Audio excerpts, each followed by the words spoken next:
to the Kansas City Sports Awards presented by Populous. Tonight, our staff and I are joining you from atop the beautiful Westin Kansas City Hotel located in the heart of Crown Center. I'm Kathy Nelson, President and CEO for the Greater Kansas City Sports Commission and Foundation. As a not-for-profit, we work to produce and attract events that engage, support, and promote our community. Our organization strives to make a better Kansas City through sports. Tonight, our team at the Sports Commission will introduce you to 6 outstanding Kansas Cityans who are also making our community better because of the impact they've made through sports. Team, are we ready to do this? 2020 was a year with one unexpected twist after another.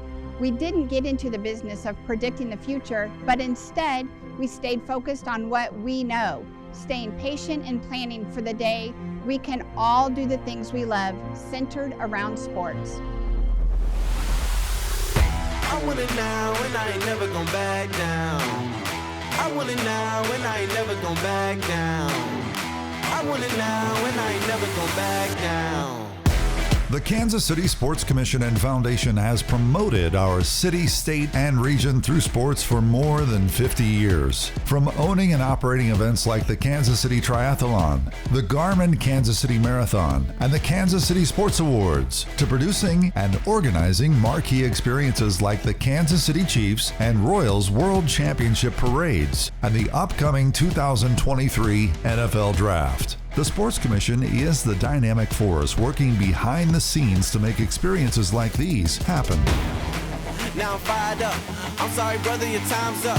I see the top and I climb up. I came from the ashes, I rise up. From identifying opportunities, managing the bid process, engaging local partners, recruiting volunteers, and executing the event, the Sports Commission is involved from start to finish. And by collaborating with incredible local and regional partners, the Sports Commission can position Kansas City and our surrounding communities as an attractive city in which to host the largest and most exciting events. We provide a safe and welcoming environment for athletes to compete, for volunteers to support, and for fans to enjoy, while making a positive economic and social impact. We are united through sports. We are inspired by sports. We create connection and community. So, I reached the pinnacle. I don't have time, this is critical. It's time to finish you. I don't care who I just did it to. We are the Kansas City Sports Commission.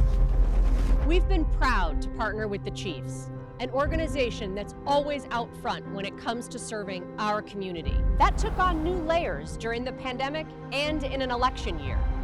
The Chiefs put our city's needs first, thanks to the leadership of President Mark Donovan, our McCown-Gordon Executive of the Year. There's a lot of layers to the impact of Mark Donovan that I think are understated. He was a key figure in working with Clark to work decisively in that critical 48 to 72 hours from 31 December of 2012 to 2 January 2013 when Andy Reid was convinced to come to Kansas City. I'm very excited to begin this new chapter in Chiefs history today by welcoming the new head coach of the Kansas City Chiefs, Andy Reid. I knew how special it was to be able to work in this league.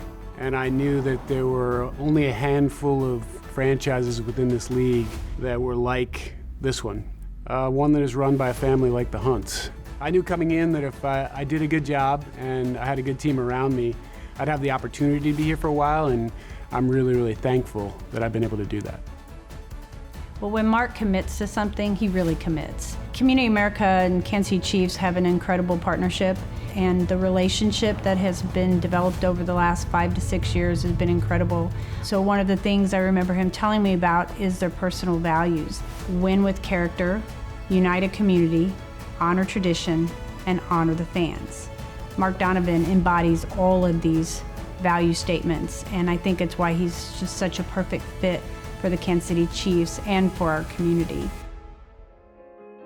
When I got here, one of the things that Clark and the family shared with me was how important it was to be an active part of this community, to be someone as a leader who took an active role, and to hopefully create an organization of people who do that. When a challenge comes up, whether it's being a place to collect water after a tornado, whether it's being a place to vote, whether it's being a place to get vaccinated. We are always looking for opportunities to play an active role in our community, and because of who we are, because of our brand, and frankly because of Arrowhead, we have the ability to use that to the benefit of our community. And his ability to lead and have the wisdom of Solomon during the pandemic. He had to work with the state of Missouri. He had to work with Jackson County. He's working with the city of Kansas City. How do you keep the flame of the Chiefs Kingdom lit, but you're in the middle of this worldwide pandemic, and you have to protect 200 plus employees and protect your football team? His work during the pandemic, I thought, was very understated. It goes far above and beyond just what happens on a Sunday. Normally we have our commencements at UMKC, which is indoors. We were able to work with Mark Donovan and his team to secure the Chiefs Stadium to do our commencements. We knew that we would safely be able to conduct commencements for our high school graduating seniors because there was already a system put in place. And I think you really see a demonstration of leadership during these challenging times, and I think we saw that with Mark Donovan. Kansas City chosen today to host the 2023 NFL Draft. The opportunity to use the value of this franchise to bring major events to this region, the economic impact as well as just the fan enjoyment. That's really, really important to us as an organization. But it's going to be, frankly, the largest event in the history of our city. And just to be a part of that is really exciting. Hopefully, we will also be a part of breaking that record and bringing the World Cup here in 26. They shovel it inside to Kelce, and he lands and dives, touchdown! Starts from the top down. Brett Veach, our GM, Mark Donovan, Coach Reed, they brought great people, great men, great women, from the strength and conditioning all the way to the equipment managers. Everybody is just a genuinely good person with that kind of culture around. You just love to come into the building every day. I just have such a great deal of respect for Mark Donovan. Mark Donovan just embodies everything Chiefs and everything Kansas City. It is really a special time to be part of this league. It's a really special time to be part of the Chiefs organization, and a lot of what I do is just sit and appreciate it.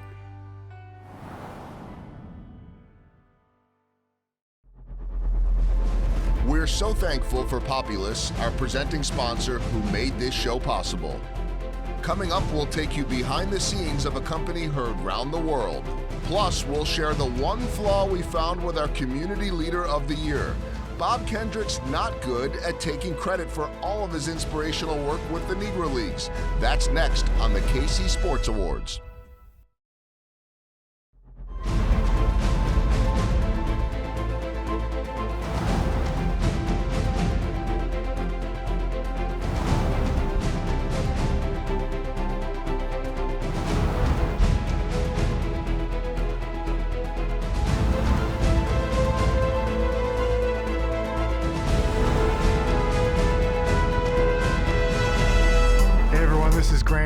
From Sporting Kansas City. Thanks for watching KC Sports Awards. Hope to see everyone soon. Enjoy tonight's awards. Nobody's played more games for Sporting KC than Graham Zusi with his 350 competitive appearances. You could also say he came with the building since Zusi was in place when Children's Mercy Park opened in 2011, a facility designed by Kansas City's own Populous. Here's their managing director, Bruce Miller. Good evening. I'm Bruce Miller, Managing Director of the Populous Americas region of our global firm. Not only do I have the pleasure of leading our headquarters office right here in Kansas City, but I have the privilege of being a member of the Sports Commission Board of Directors. It is our honor to again be the presenting sponsor of this evening's KC Sports Awards. For the past 38 years, we have been drawing people together for unforgettable experiences in Populous designed venues around the world. In non-COVID years, our venues draw hundreds of millions of people together each year. While the virus may have pressed pause on these experiences temporarily, we remain undeterred in our belief that people literally live for the opportunity to gather for shared experiences. I believe our work is more meaningful than ever as we help our clients and fans safely find a way back to viewing live events. The global pandemic in some ways has made us closer as a global organization, given the constantly changing conditions around the globe. While Kansas City is reopening, our office in Delhi, India is experiencing its darkest days since the beginning of the pandemic. Nevertheless, we remain patient, careful, and safe in continuing to provide our clients outstanding service in making their projects come to fruition in the future. We continue to design and build hundreds of small and large public assembly projects, anticipating the brighter days ahead. Around the globe, we've designed places like the new Tottenham Hotspur Stadium in London, Allianz Field in St. Paul, Minnesota, and T-Mobile Arena in Las Vegas, in addition to our event planning work for the Super Bowl, Major League Baseball All-Star Game, and this summer's Field of Dreams in Dyersville, Iowa. As architects and designers, one of our most valuable skills is listening, ensuring we're fulfilling the aspirations of our clients and their communities. From there, we sketch, we model, we resketch and redesign until we have realized the client's vision for their project. After months, and often years, of working with our clients as partners, the day finally comes when the ribbons are cut and the doors are open. Opening day of our venues is what drives us to create the work we do. It's all about people coming together. We've been a part of the design of every major venue in the KC area.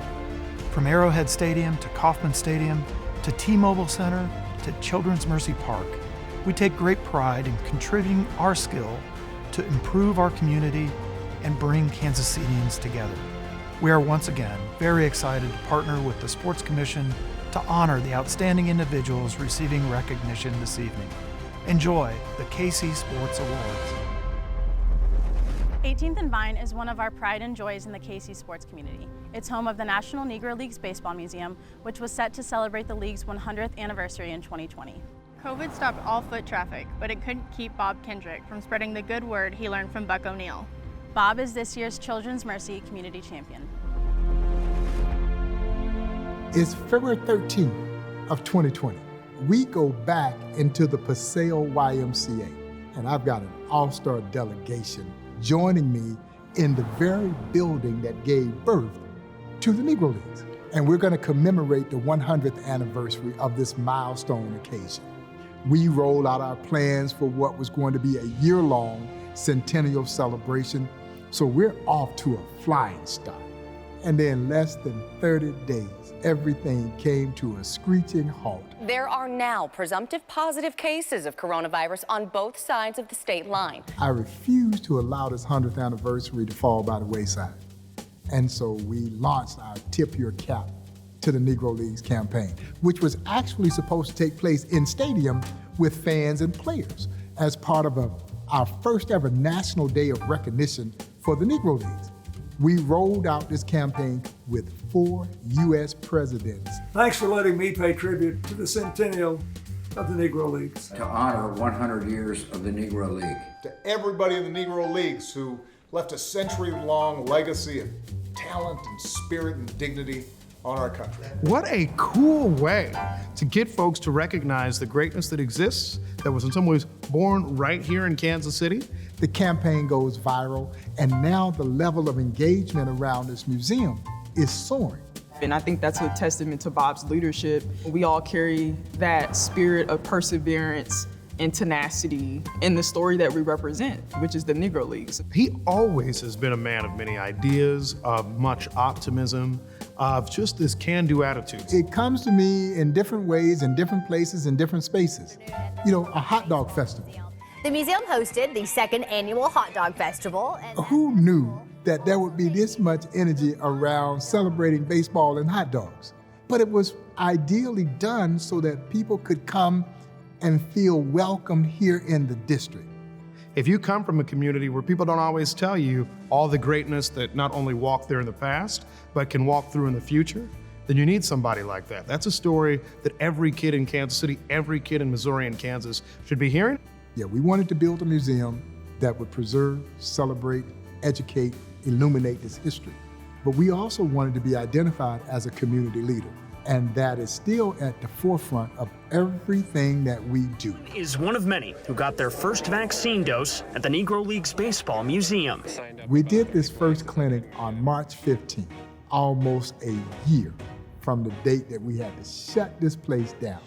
And there was this overwhelming feeling of vindication. And we effectively vaccinated over 2,000 people here at the Negro Leagues Baseball Museum. It's incredible to see someone who is so humble, who is so passionate about not just the Negro Leagues Baseball Museum, but his community. We're turning now to opening day for the Kansas City Monarchs baseball team. They take the field tonight in KCK. Mark Bradmeyer approached me with this idea about rebranding the former Kansas City T-Bones as Kansas City Monarchs. And as I shared with the ball club on opening day, when they put those Monarch pinstripes on, they were channeling the spirit of Buck O'Neil. And I know how proud he would be. That's why I say, you know, the year just took this amazing turn. An important historical change for America's pastime. Major League Baseball finally reclassifying the Negro Leagues as a major league. It was truly a milestone moment, not in baseball history, I honestly believe in American history. But it is important that they are recognized for what they gave to this game and what they gave to this nation. And it meant a lot to the surviving players, and it meant a lot to the families of players who are no longer with us. And it was just one additional thing that has really kind of pushed the Negro Leagues to the forefront, and right alongside it, the Negro Leagues Baseball Museum. When we lost Buck, we wondered, what does this museum become? What's that next step? And I think we're in a point where we say, well, Bob fits this museum like a glove. In high school, our Sportswoman of the Year was all about straight A's, athletics, academics, and the arts. You'll meet her next on the KC Sports Awards.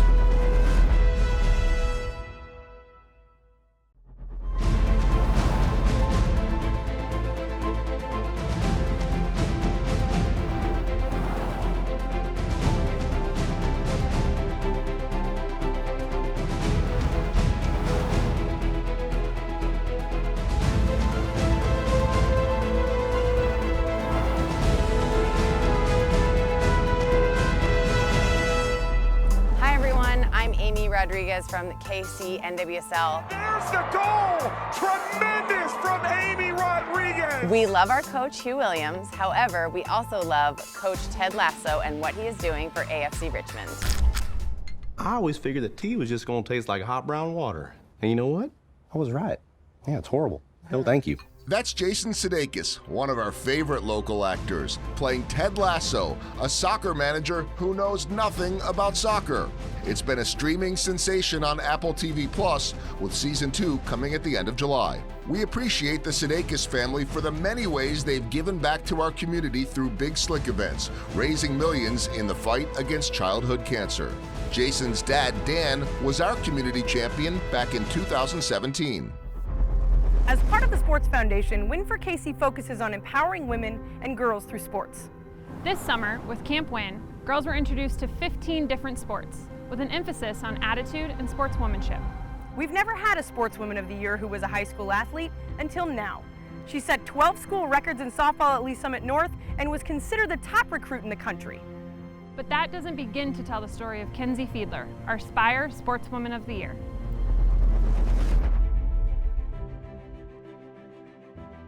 Kinsey's always been big and strong and athletic and has a very high IQ for softball. And everybody always told us, your kid's really good. And we're like, yeah, she's good. And then she got older and they're like, no, your kid's really good. I'm like, yeah, no, I mean, she's really good. She would eat, sleep, and breathe softball if we would let her. We kind of thought that was unusual. She was, I think, pretty young to be acting that way. We've always encouraged her to, do other things. We've never wanted her to burn out. She still loves it. She still likes going to practice. Going to practice is definitely one of my most favorite times of the day or the week. I think I have so much fun. We're always dancing. We're getting our work in, definitely. But we're just always having so much fun.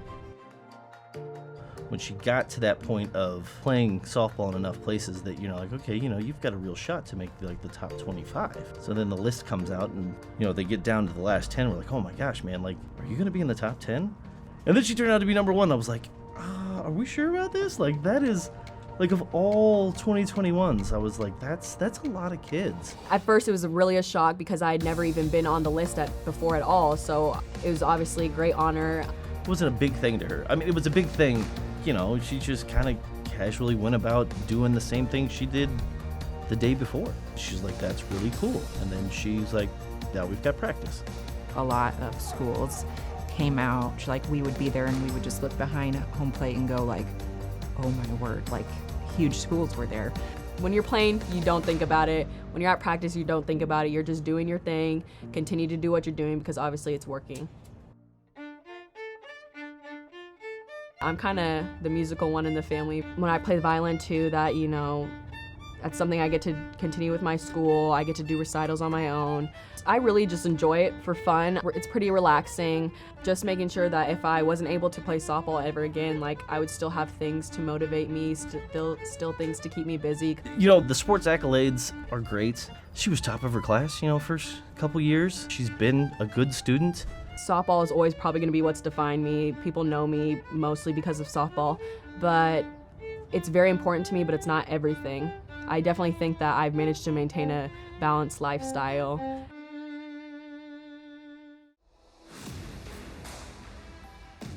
When you have a player like that can cover the left side of the field and up the middle and part of the outfield like she can, I mean, it's just amazing. I love how you've got two aspects of the sport, offense and defense. Offense is one of my main focuses, but I would also like to make incredible plays on the field as well, so. She leads the school in home runs for career and single season. That was a pretty big accomplishment for me because in previous seasons I had home runs, but nowhere near the amount that I had this past season. It's just such an explosive and pretty swing. It's just a gift. Our goal every year is to make it as far as you can to the last game. Of course, we'd like to win that game. Sad that we didn't, but I think that it was incredible for our senior class. We deserved it, and so did everybody on the team. It was tough because she had worked so hard, and all the girls had worked so hard to get there. And in our eyes, as a coaching staff, the girls were all champions, and they helped get us there. I hope that I left an impact on Lee Summit North softball, and hopefully everything I've left was positive. Once she kind of opened up her recruiting pool again, I don't think Washington missed one single game. They were probably at more games than we were at. I'm definitely glad that I'm doing my own thing, taking my own path, and going to Washington. She's more than ready to go to college. She's more than ready to play at the next level. Oh, they're getting a great player and an even better person. She's always had that goal in mind of where to go next. I'm not saying she's going to start as a freshman, but she has the drive that she will go and she will be better and she will learn new things. That's kind of her big next thing. She's like, I want to be an All-American.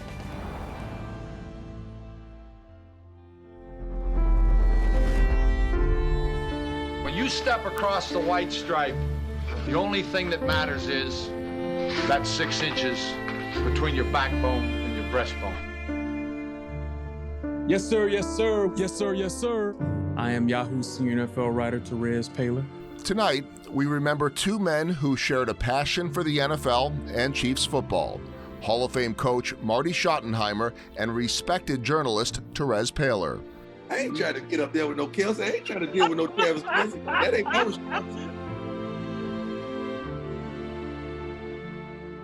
Marty made Arrowhead a destination in the 90s, winning 3 division titles. Terez was a player and fan favorite with his insightful style and infectious laugh. I'm just flirting with you, baby. Come on.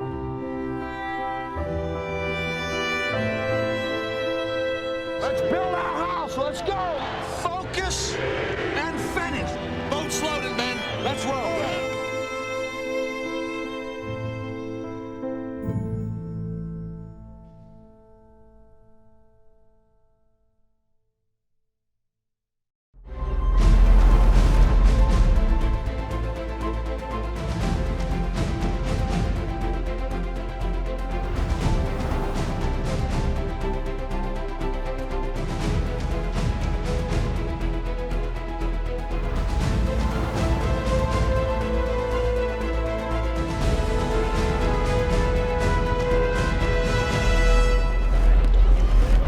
It's happened every odd year since 2017.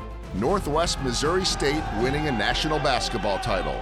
In the Division II championships, the Bearcats took out top seed West Texas A&M by 26 points. With exactly 300 wins, Ben McCollum was named National Coach of the Year for the 4th time at his alma mater. It's really neat to be able to win this for your kids because they put in so much effort, especially this season, you know, with all the COVID piece to it, and it makes it a mental grind. I mean, it's a mental grind, and I said that at the beginning of the year that, you know, the team that's going to win this is going to be the team that's the toughest mentally. Ben McCollum just turned 40 in April, born 2 years after Larry Wilcox began his legendary run as football coach at Benedictine. Wilcox was inducted into the Ravens and the NAIA Hall of Fame in 2018. His impact in Atchison goes far beyond 300 wins with 14 playoff appearances. As a student athlete in college, I know the importance of a coach who is also a mentor. Tonight we celebrate Coach Wilcox with our T-Mobile Lifetime Achievement Award.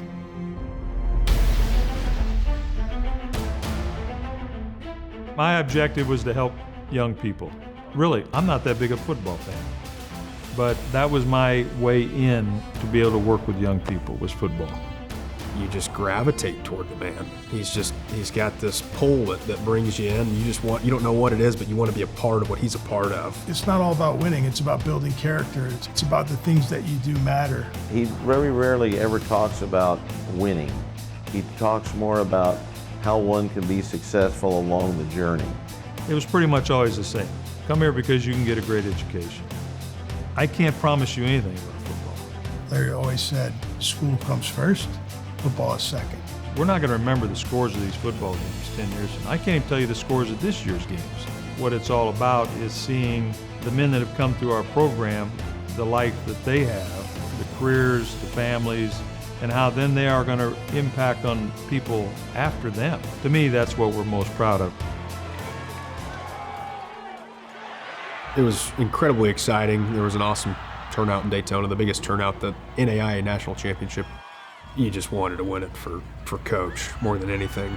The most deserving man on the planet. The actually being there and being at the event and getting to play in the game and at least getting to be a part of it with Coach Wilcox was even, you know, with the loss, it was still one of the greatest days and experiences of my life.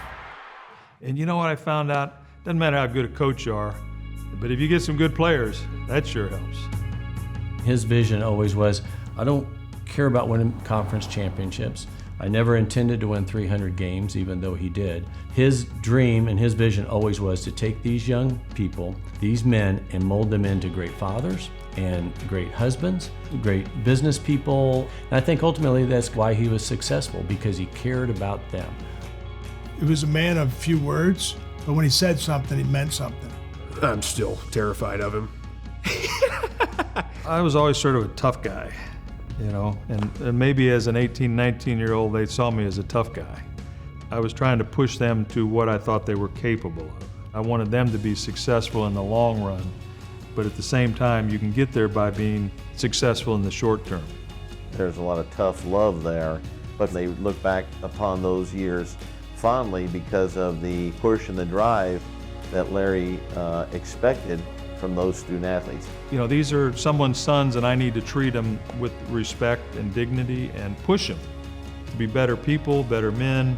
If somebody needed a kick in the rear, he'd give you a kick in the rear, and he knew when to do it.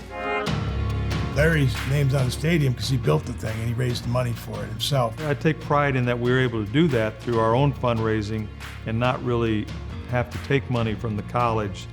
He built Larry Wilcox Stadium. It's appropriate to name it after him, not just because of his longevity and the success that he's had, but I mean, he literally built that stadium. Getting your hands dirty is important. If you're involved in doing it yourself, you're gonna appreciate it more. So our coaches installed the seats and cut the grass and painted the lines, and that in turn, I think, increased the support that we received to be able to finish what we started. I came in 1978. He was my dorm director. He also taught in the PE department. He was my baseball coach, and he became the head football coach my freshman year as well. 24 years as the athletic director, coached the softball team, coached the golf, and then through all that, coaching football. His dedication to the college made him dedicated to the sports he coached. When we were there were 500 students. They were ready to close the doors. If they didn't have the football team, which was 150 players, that school probably would have went under. I mean, now we have 2,000 students, and it's all because he created that foundation. Sort of our mantra was we'll recruit more players in all sports and grow our enrollment that way, and then the college can recruit more fans. This is a person who really loves Benedictine College and loves our students. To me, it boils down to the lives that you impact. And Larry's had the great fortune and responsibility to impact, tens of thousands of kids. That's a legacy that not many people can have. She's one of the best volleyball players ever to come out of our area. Just named a finalist for the ESPY, that goes to Female Athlete of the Year. We'll show you how her college career at Kentucky ended in style. Plus, a local coaching legend is calling it quits after being recognized with national honors and a 22nd state title. Our Coach of the Year is next on the KC Sports Awards.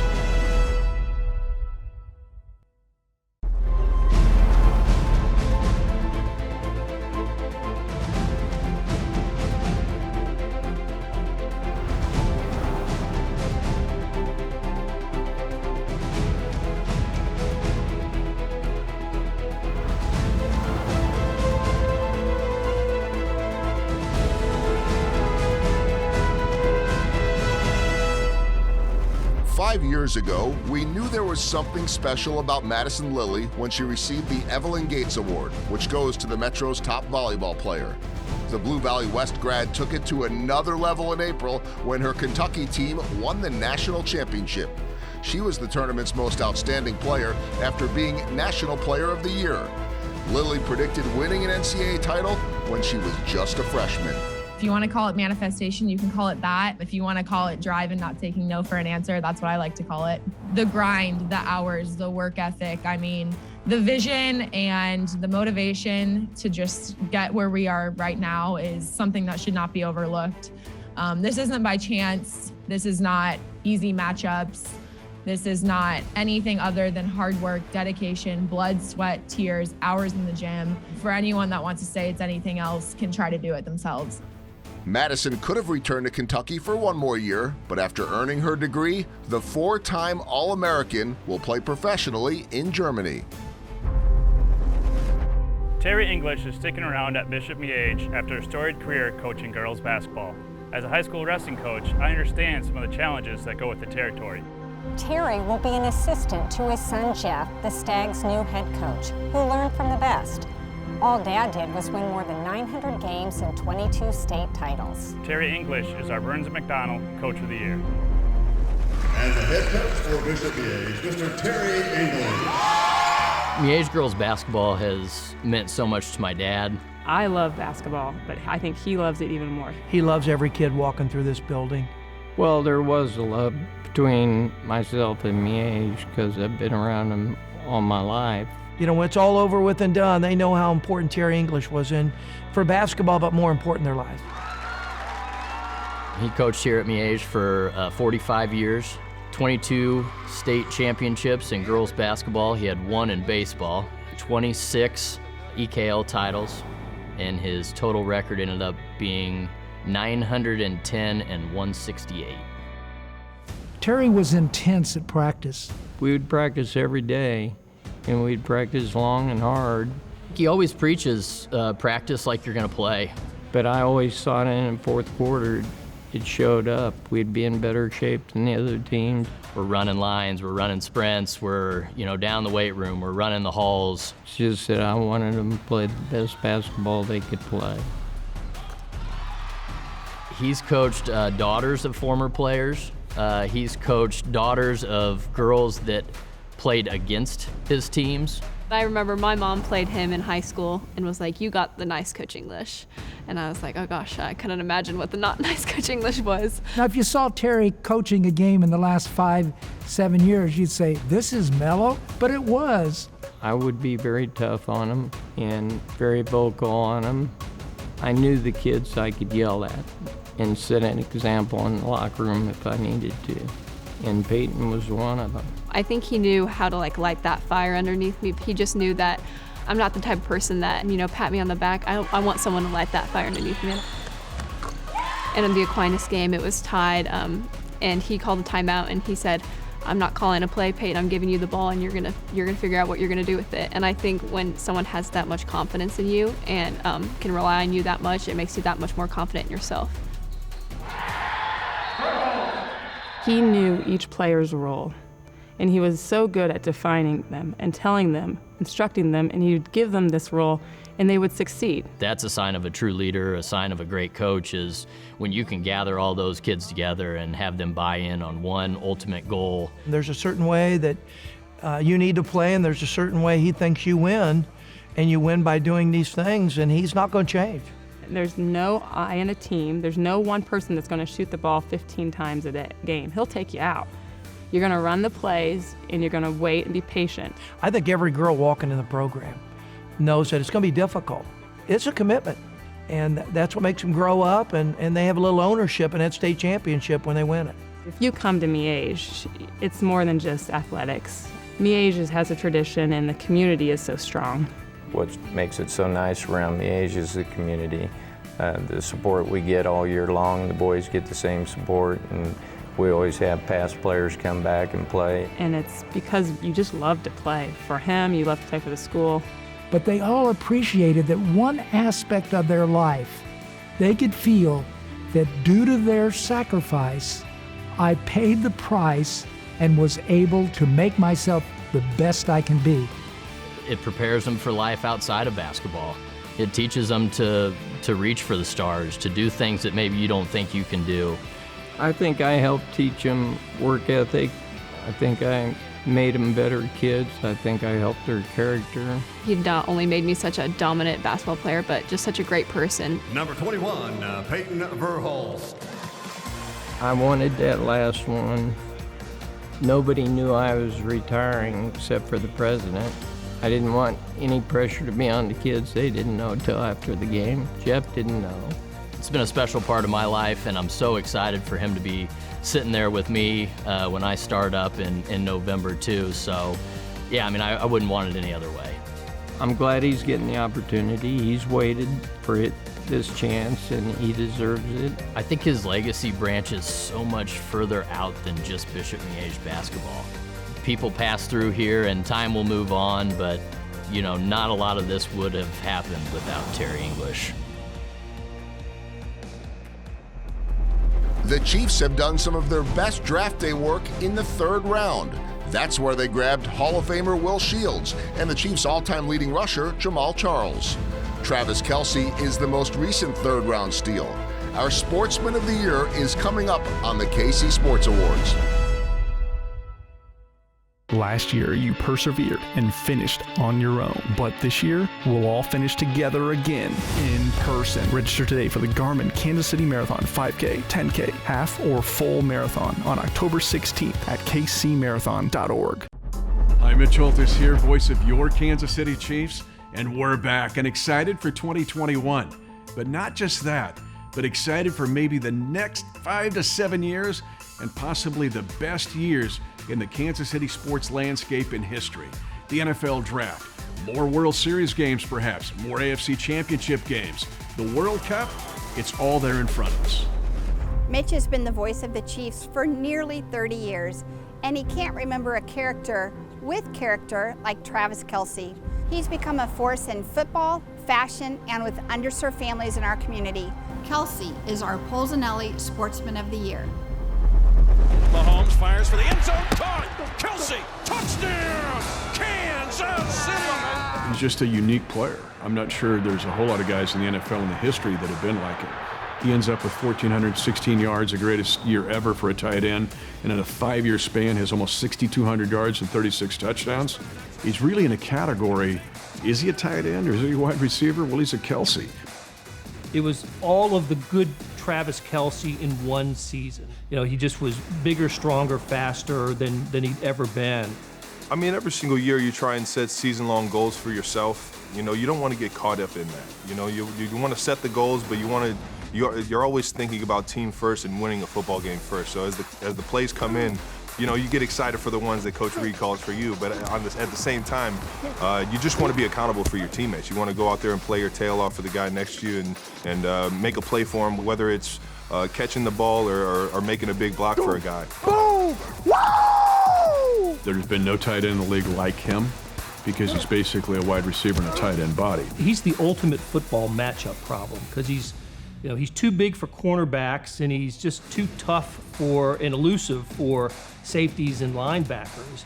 And look, he's got the best quarterback on planet Earth, throwing to him. We kind of use it as a cliche in sports that they know each other so well that they know their moves before the other one does something, but that's truthfully the case with Kelce and Mahomes. When you see the ball in the air and Kelce hasn't made his break yet, you know that these guys have worked together, understand each other, know each other so well, and we see that time and time again. Kelce diving catch at the 49. I love the call, boy. Mahomes able to elude the rusher, fires it to Kelce for 11 yards. Who'd have ever believed after Tony Gonzalez, left Kansas City and holding all the career records for tight ends that we'd begin to think about Kelce chasing that down? That's amazing to think about, but Kelce's on that path. When I got drafted here, everybody knows about Tony Gonzalez. I realized what kind of shoes I had to fill, and what that did was it gave me the accountability right off the bat to be a professional. It don't get no better than this. I think in some ways, he's the personality of the Chiefs. And fumbles the ball, and it's covered up. He's the guy who, when things are going well, you kind of look to see how he reacts to it, and when things are going poorly, same thing. You look to see how Kelce is reacting to it. A lot of plays left to be made. You got to trust them boys for it, all right? Wide receiver screen into the end zone, touchdown! Hey, that's how you handle adversity. You smack it right in the mouth. And if you see a guy like Travis, he's a guy that, he's done it for a long time. He's been at the top of the game. He's a well-known guy, but he works his tail off every single day, and he's practicing every single day. And he's making sure he's prepared for these moments. And for a guy to have that much talent, work that hard, and be able to really learn every single day like that's what makes him so special on the field. And we just try and elevate each other's game every single day. That's all you can ask for, right? And then when Sunday comes around, you just go out there and have fun in front of Arrowhead and try and score touchdowns. So they're going to run a float pass, near side, touchdown! Kansas City! He seems to have channeled a lot of his energy into charitable functions in Kansas City. This community is so unique and such a sports-loving community that it's kind of like a responsibility for me to get back and show as much love as I get on Sundays. I know one way to do that, and that's through the youth. Travis Kelce's heart is in all of this. I want to say thank you to everybody in the Chiefs Kingdom that got on social media and gave me that extra push to win the Walter Payton Man of the Year Charity Challenge. It was without a doubt an experience that I'd never had in my life for that many people to be on Twitter or social media pushing for the 87 and Running Foundation to receive that award.